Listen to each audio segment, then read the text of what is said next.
Hello students, welcome to you in your physics class. मैं आपका physics teacher Pradeep Sharma. कक्षा 10 की जो बेटा ये क्लास चल रही है, आज लास्ट क्लास है क्योंकि इसके बाद आपकी यूनिट टेस्ट सेकेंड स्टार्ट होने वाले हैं। ठीक है, तो कुछ इंपॉर्टेंट क्वेश्चंस जो आपके बोर्ड्स के लिए भी इंपॉर्टेंट हों और यूनिट टेस्ट सेकेंड के लिए भी इंपॉर्टेंट हो, उनका आज हम लोग रिवीजन करने वाले हैं एज ए न्यूमेरिकल। ठीक है, ज़्यादा क्लास लंबी तो नहीं चल पाती है, लेकिन जितनी भी क्लास होगी फिजिक्स में आप अच्छे से पढ़िए। अगर कुछ समझ में नहीं आए तो आप मैसेज करें। ठीक है, तो पहला एक छोटा सा क्वेश्चन है, कह रहा है कि एक प्रकाश किरण किसी दर्पण से 30 डिग्री का कोण बनाकर गिरती है। दर्पण यानी मिरर मत पढ़ जाए, ये हमारा मिरर है, प्लेन मिरर है। ठीक है, और इस प्लेन मिरर पर ये एक प्रकाश किरण आ रही है जो दर्पण से कितने डिग्री कोण बनाए हुए हैं, 30 डिग्री का। ठीक है, तो इसके लिए आपको क्या ज्ञात करना है, आपतन कोण, और साथ में क्या ज्ञात करना है, परावर्तन कोण। तो पहली बात तो ये आपतन कोण हो सकता है, देखते हैं।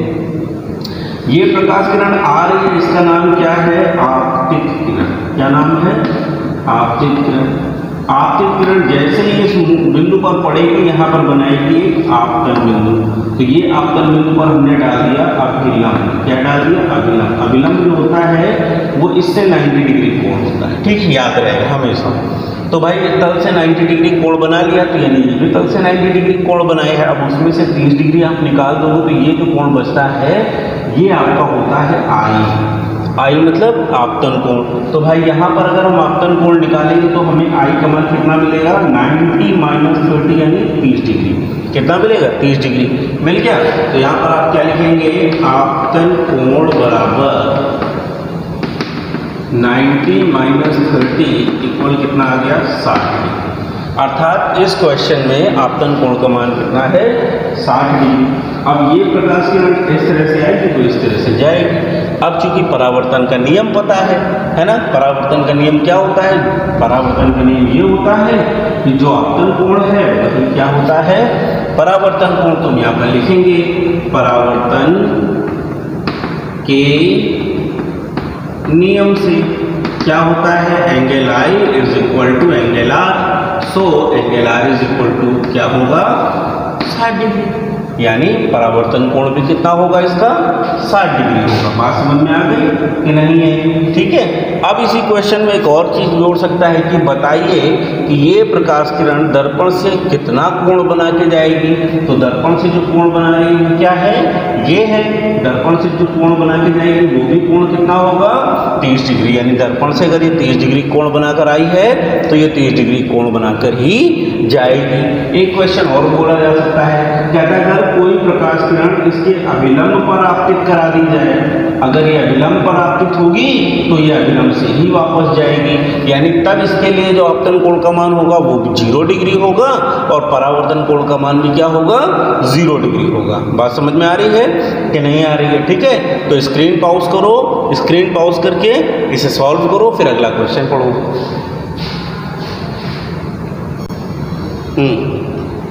अगला क्वेश्चन पहला क्वेश्चन में परावर्तन से पढ़ा, अगला क्वेश्चन अपवर्तन से पढ़ने जा रहे हैं। ठीक है, कह रहा है एक प्रकाश किरण कांच से वायु में 30 डिग्री के कोण पर आपतित होती है। ये कहाँ से आ रही है, कांच से कहाँ जा रही है, वायु में। कितना कोण बना के जा रही है, 30 डिग्री का कोण बनाकर जा रही है। ठीक है, तो अपवर्तन कोण का मान हमें क्या करना है, ज्ञात करना है। यानी आपतन कोण का तो मान हमें पता है। अब देखो है क्या है, मतलब ये इस बार क्या रखा है, कांच से ये प्रकाश किरण कहाँ जानी है, वायु में। तो ये आपका क्या है, कांच। इससे आपने एक प्रकाश किरण आपतित कराई जो अभिलंब से कितने डिग्री कोण बनाए, वो भी 30 डिग्री का कोण। अब चूंकि ये जो माध्यम है वो कैसा है, सघन, और ये जो माध्यम है वो कैसा है, विकर्ण। तो इसका मतलब है कि अब ये जो प्रकाश किरण है किसी सघन माध्यम से किसमें जा रही है, विरल माध्यम में। जब सघन से विरल में जाएगी तो इक्कीस विलंब से दूर हटकर ये इस तरह से चली जाएगी। ठीक है, तो इसमें आपको सबसे पहले तो ये मान पता चल जाए कि आपको आपतन कोण का मान आई बराबर कितना दिया है, 30 डिग्री। लेकिन अब चूंकि स्नेल का नियम पढ़ रहे हैं तो बिना अपवर्तनांक तो कर नहीं सकते। तो यहाँ पर अपवर्तनांक दे रहा है, कह रहा है वायु के सापेक्ष कांच का अपवर्तनांक। वायु के सापेक्ष का मतलब समझ लो कि जो भी अपवर्तनांक दे रहा है वो वायु से कांच के लिए दे रहा है, और आपको क्या दे रहा है, कांच से वायु। इसका अपवर्तनांक क्या है, mg, और इसका अपवर्तनांक क्या है, na। तो पहले तो आपको जो दे रहा है वो लिख लो। आपको क्या दे रहा है, Ang बराबर कितना दे रहा है, 3/2। अब यहाँ पर अगर आप r का मान ज्ञात करना है, r का मान क्या करना है, ज्ञात करना है, तो अब क्या किया जाए, करते बहुत छोटा सा काम है कि स्नेल का नियम तो हम लगाएंगे, स्नेल का नियम हम लगाएंगे, लेकिन स्नेल का नियम जब लगाएंगे तो इस बार ये I है और ये R है। I जो है वो आपका Ng है और R जो है वो क्या है, Na है। तो इस समीकरण के लिए यानी प्रश्नानुसार जो प्रश्न में आपको दे रहा है उसके अनुसार अगर हम बात करेंगे तो हम यहाँ पर स्नेल का नियम क्या लगा देंगे, देखो जरा ध्यान से। तब हम यहाँ पर स्नेल का जो नियम लगाएंगे वो लगाएंगे sin I upon sin R equal N2 क्या है, Na, और N1 क्या है, Ng, यानी क्या निकालेंगे, Gna। क्या चाहिए, Gna, और दे क्या रहा है, Ang, दे क्या रहा है, Ang। देखो मामला फंस गया। तो अब हम क्या करेंगे, यहाँ पर हम लिख सकते हैं we know that कि अगर आपको Gna प्राप्त करना है तो Gna बराबर होता है 1/Ang, यानी Gna इक्वल 1/3/2, यानी Gna बराबर क्या क्या, 2/3। मिल गया। अब देखो, अब आप क्या करोगे, सीधे से स्नेल का नियम लगा सकते हो। क्या लगाओगे, देखो स्नेल के नियम में sin I upon sin R, इसी क्वेश्चन को आगे बढ़ा रहे हैं, यानी sin I की जगह sin 30 अपॉन में sin R इक्वल क्या आ गया, ठीक है, 2/3। sin I की वैल्यू कितनी है, 1/2, ठीक है। यहाँ से sin I की वैल्यू रखोगे, क्या आ जाएगा, यहाँ से काम करो, इसको उधर भेज दो या पूरे को पलट लो। जब आप पूरे को पलटोगे तो क्या आ जाएगा, sin R upon sin I या sin 30 इक्वल क्या आ जाएगा, 3/2। यहाँ से आप क्या करोगे, sin R का मान ज्ञात करोगे। तो मैं यहाँ लिख रहा हूँ, देखना जरा ध्यान से, sin R इक्वल क्या आ जाएगा, 3/2 इंटू में sin I, यानी sin 30 अंश, यानी 3/2 इंटू 1/2, यानी 3 क्या आ गया, 4, ठीक है। यानी अब यहाँ से तो आपको एंगल नहीं पता होगा तो कोई दिक्कत नहीं, आप यहाँ पर सीधा लिखो sin R इक्वल 3/4, तो R इक्वल sin इनवर्स 3/4, ये आपका क्या है, आंसर। यानी कितना एंगल से बाहर जा रही होगी, 3/4 एंगल से जो है ये प्रकाश किरण बाहर जा रही है, ठीक है। समझ में आया, बिल्कुल। तो इसे कॉपी करो, फिर अगला करें।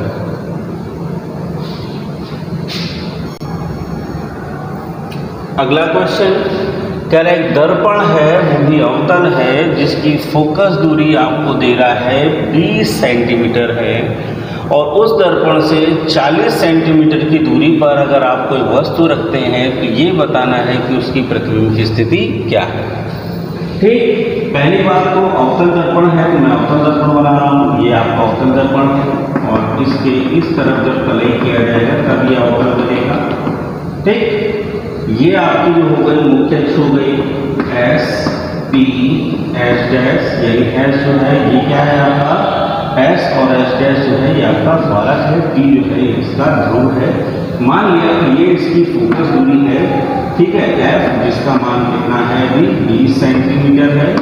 अब इस फोकस दूरी से भी और अधिक दूरी पर यानी 40 सेंटीमीटर की दूरी पर हमने एक वस्तु रख दी है, ठीक है। ये दूरी कितनी आ गई, 40 सेंटीमीटर आ गई, और यहाँ पर हमने एक वस्तु रख दी है। आपको इस वस्तु का प्रतिबिंब बताना है कहाँ पर बने, ठीक है। बात समझ में आ गई कि नहीं है। अब क्या करें, इसका इमेज कैसे बनाएंगे, इसका प्रतिबिंब कैसे बनाएंगे। तो भाई हमारे पास फॉर्मूला है, पहले आपको जो दिया है वो लिखते हैं। तो यहाँ पर क्या दिया है, यहाँ पर दिया है आपको u बराबर 40 सेंटीमीटर और f बराबर 20 सेंटीमीटर। अब देखो दोनों ही इसमें जो है वो बाईं तरफ है, दोनों ही कहाँ है, बाईं तरफ है। अगर ये दोनों ही आपकी बाईं तरफ है तो आप क्या करोगे, अगर दोनों आपकी बाईं तरफ हैं तो इसका मतलब ये है कि ये सारी दूरियां कैसी होंगी, माइनस की, ठीक है, यानी u भी आपका माइनस का हो गया और f भी आपका क्या हो गया, माइनस का हो गया। पूछ रहा है प्रतिबिंब की स्थिति बतानी, यानी v का मान। आप क्या करेंगे, यहाँ पर दर्पण का बेटा मैंने बताया था सूत्र होता है, तो दर्पण के सूत्र से क्या होता है, दर्पण का सूत्र 1/f इक्वल 1/v प्लस का 1/u। ठीक, याद क्या करना है आपको, v, तो 1/v इक्वल क्या आ जाएगा, 1/f माइनस में 1/v। ठीक है, चलिए मान रख दीजिए। जब आप मान रखेंगे तो 1/v इक्वल आपको क्या मिलेगा, 1/f का मान आपका कितना है, -1/20, और ये माइनस माइनस प्लस का हो जाएगा 40। एलसीएम क्या आएगा, 40, यानी माइनस का 2 और प्लस का 1, ये है 1/v, यानी 1/v इक्वल बच गया -1/40, यानी v बराबर आ गया -40 सेंटीमीटर। यानी प्रतिबिंब भी कहाँ पर बनेगा, वस्तु की ओर बनेगा, और कितनी दूरी पर बनेगा, 40 सेंटीमीटर की दूरी पर। कितनी दूरी पर बनेगा, 40 सेंटीमीटर की दूरी पर बन रहा है। ठीक है, माइनस का मतलब ये आ रहा है कि ये जो प्रतिबिंब बनेगा ये वस्तु की ओर बनेगा, यानी जिधर वस्तु रखी है उधर ही बनेगा, उसी तरफ बनेगा। ठीक है, अब अगर कभी कहता है किरण आरेख में, तो देखो भाई किरण आरेख में हमने 2 नियम पढ़े थे। पहला नियम ये था कि एक प्रकाश किरण जो है मुख्य अक्ष के समांतर जाएगी, और दूसरी प्रकाश किरण जो होगी वो कहाँ से जाएगी, इसके फोकस से होकर जाएगी। ठीक है, तो आपने क्या किया, पहली प्रकाश किरण मुख्य अक्ष के समांतर डाली, जो दर्पण से परावर्तन के पश्चात कहाँ से होकर जानी चाहिए भैया, फोकस से, यही तो नियम है।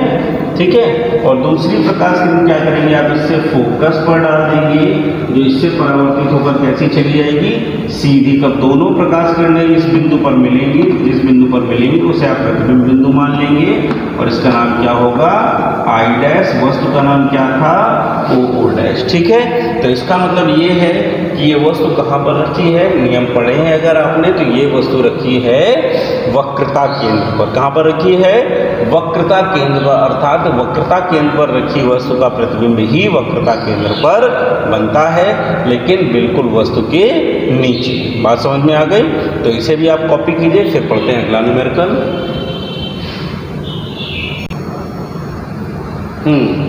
तो आपका लास्ट क्वेश्चन जो है वो क्या है, कह रहा है कि 40 सेंटीमीटर की फोकस दूरी का एक उत्तल लेंस है, यहाँ पर अवतल नहीं करो, यहाँ पर करो एक उत्तल लेंस, ठीक है, से 60 सेंटीमीटर की दूरी पर एक वस्तु रखी है। प्रतिबिंब की स्थिति की हमें क्या करनी है, गणना करनी है, डायग्राम में इसका। ये जो है वो क्या है, उत्तल लेंस है, ठीक है, और ये हो गई इसकी मुख्य अक्ष। फोकस दूरी कितनी है, 40 सेंटीमीटर है, तो इधर भी 40 पर निशान लगा लीजिए और इधर भी 40 पर निशान लगा लीजिए। ठीक है, 60 सेंटीमीटर की दूरी पर आपने एक वस्तु रख दी है, ये आपने एक वस्तु रखी है ओ डैश, जो कितनी दूरी पर है, 60 सेंटीमीटर की दूरी पर है। ठीक है, अब क्या करना है, इसका प्रतिबिंब बनाना है। तो इस बार भी हमें फिर लेंस की काम करना है। तो लेंस पे जब बात करेंगे तो हमने क्या पढ़ा था, एक प्रकाश किरण मुख्य अक्ष के समांतर डालेंगे और दूसरी प्रकाश किरण इसके प्रकाशित केंद्र से डालेंगे। तो भाई एक प्रकाश किरण आप जब इसका मुख्य अक्ष के समांतर डालेंगे तो ये इससे अपवर्तित होकर कहाँ से जाएगी, फोकस होकर चली जाएगी, और दूसरी प्रकाश किरण जब आप इसके प्रकाशित किरण से डालेंगे तो ये बिना विचलित हुई कैसी चली जाएगी, सीधी चली जाएगी। अब ये दोनों प्रकाश किरण एक दूसरे को जिस बिंदु पर कट करेंगे उसे हम लोग प्रतिबिंब मान लेंगे, इमेज मान लेंगे। ये हमारे पास क्या हो गया, आई डैश। तो ये आई डैश क्या हो गया, ये हमारा हो गया प्रतिबिंब।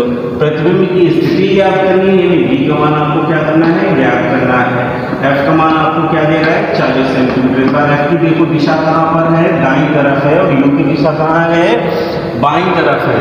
अर्थात आप यहाँ पर जब लिखेंगे दिया है तो u बराबर आपने कितना दे रहा है, 60 सेंटीमीटर।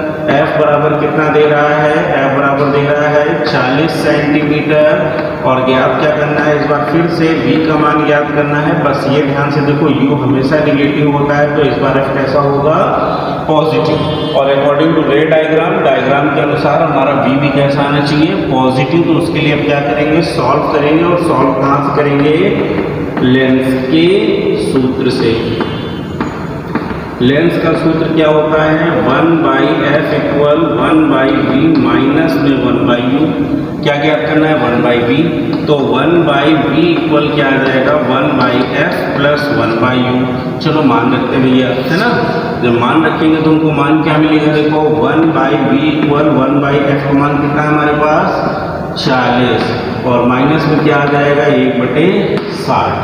ठीक है, एलसीएम कितना आएगा 120, यहाँ पर कितना आ गया 3 - 2 यानी 1/v, यानी 1/v इक्वल आ गया 1/120। और देखो पॉजिटिव आया मतलब दूसरी तरफ बन रहा है, तो v इक्वल कितना आएगा 120 सेंटीमीटर। और यहाँ पर लिख देंगे तो लिखेंगे लेंस के दूसरी ओर, लेंस के दूसरी ओर। ठीक है, समझ में आ गया कि नहीं आया। ठीक है, तो इस तरह से आप अच्छे न्यूमेरिकल्स लगाकर अपने यूनिट टेस्ट सेकंड की तैयारी करो, और कुछ भी नहीं है तो मुझे मैसेज करो, बीच में पूछो, मैं बताऊंगा। ठीक है, अच्छे से पढ़ाई करो यूनिट टेस्ट सेकंड। ठीक है, मिलते हैं अगली क्लास में।